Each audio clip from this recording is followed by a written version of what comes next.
हरे कृष्णा। राधे राधे। कृष्ण दासी के चैनल में आप सभी प्यार पे हर जी भक्तों का स्वागत है। और आप सब कैसे हो? कान्हा जी की कृपा से आप सब ठीक होंगे। तो आज है आश्विन मास की इंदिरा एकादशी व्रत। तो चलिए मैं कथा शुरू करती हूँ। वीडियो पसंद आ जाए लाइक शेयर कमेंट जरूर से करना।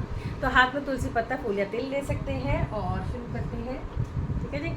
श्रीमन नारायण नारायण नारायण भजमन नारायण नारायण लक्ष्मी नारायण नारायण नारायण गोविंद नारायण नारायण।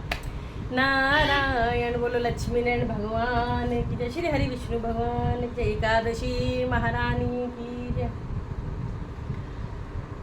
पितृपक्ष अर्थात आश्विन के कृष्ण पक्ष की यह एकादशी इंदिरा एकादशी कहलाती है। इस एकादशी में भगवान शालिग्राम की पूजा का विधान है तथा प्रसाद में तुलसी की पत्तियों का प्रयोग अनिवार्य रूप से किया गया है। इंदिरा एकादशी के व्रत से 7 पीढ़ियों तक के पितर तृप्त हो जाते हैं और उनका उद्धार होता है और वो दिव्य लोक को जाते हैं। युधिष्ठिर ने पूछा, मधुसूदन कृपा करके मुझे यह बताइए कि आश्विन पक्ष के कृष्ण पक्ष में कौन सी एकादशी होती है तथा उससे करने से क्या फल मिलता है। भगवान श्री कृष्ण बोले, राजन आश्विन कृष्ण पक्ष में इंदिरा नाम की एकादशी होती है। उसके व्रत के प्रभाव से बड़े पाप का नाश हो जाता है। नीच योनि में पड़े हुए पितरों को भी यह एकादशी सदगति देने वाली है। सतयुग में महिष्मती नामक इंद्र नगरी में इंद्रसेन नाम का राजा राज्य करता था, जो सभी प्रकार के सर्वगुण संपन्न था। राजा इंद्रसेन भगवान विष्णु की भक्ति में तत्पर हो गोविंद के मोक्षदायक नामों का जप करते हुए समय व्यतीत करते थे और विधि पूर्वक अध्यात्म के चिंतन में संलग्न रहते थे। एक दिन राजा राजसभा में सुखपूर्वक बैठे हुए थे। इतने ही में देवर्षि नारद आकाश से उतरकर वहां आ पहुंचे।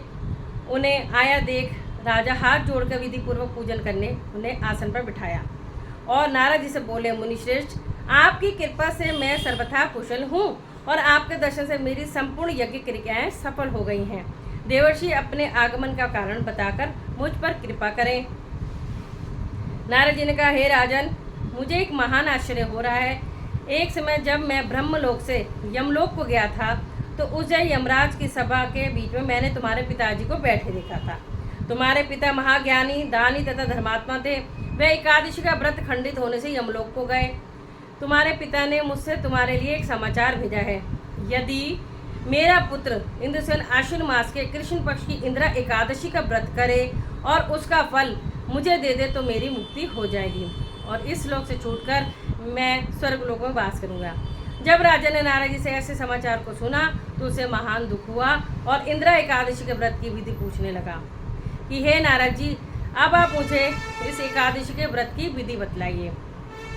इस पर नारद जी बोले कि हे राजन, आश्विन मास की कृष्ण पक्ष की दशमी के दिन प्रातःकाल श्रद्धा सहित स्नान करना चाहिए। इसके पश्चात दोपहर को भी स्नान करना चाहिए।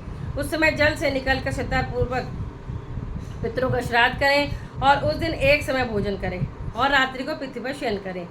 इसके दूसरे दिन अर्थात एकादशी के दिन प्रातःकाल दातुन करें, स्नान करें। इसके पश्चात भक्तिपूर्वक व्रत को धारण करें और कहना चाहिए कि मैं आज निराहार रहूँगा, समस्त भोगों को त्याग दूंगा। इसके पश्चात कल भोजन करूंगा। भगवान आप मेरी रक्षा करने वाले हैं, आप मेरे व्रत को निभाइए। इस प्रकार प्रतिज्ञा करके दोपहर को शालिग्राम की मूर्ति को भोग लगावें।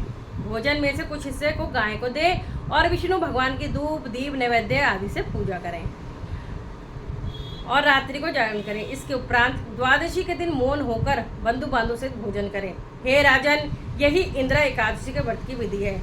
यदि तुम आलस्य रहित होकर इस एकादशी व्रत को करोगे तो तुम्हारे पिताजी अवश्य ही स्वर्ग को जाएंगे।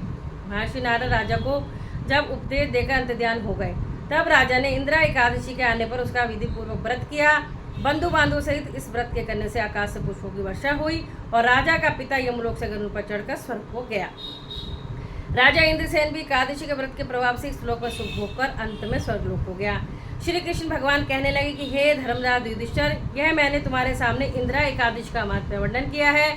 जो मनुष्य इस कथा को पढ़ता व सुनता है उसके समस्त पाप नष्ट हो जाते हैं और अंत में स्वर्गलोक हो जाता है। बोलो श्री एकादशी महारानी की जय। तो जो भी आपके हाथ में तुलसी का पत्ता फूल या तिल हो, श्री हरि के चरणों में आप अर्पित कर देंगे। ठीक है। और सभी एकादशियों के नाम ले लेते हैं। श्रीमन नारायण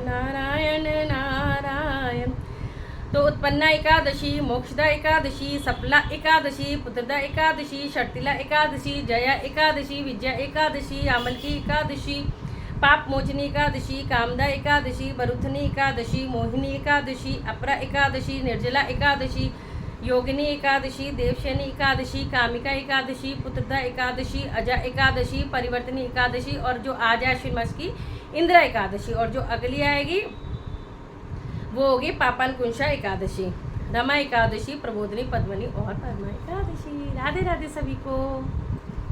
तो कथा अच्छी लगी हो तो जरूर से शेयर भी करना।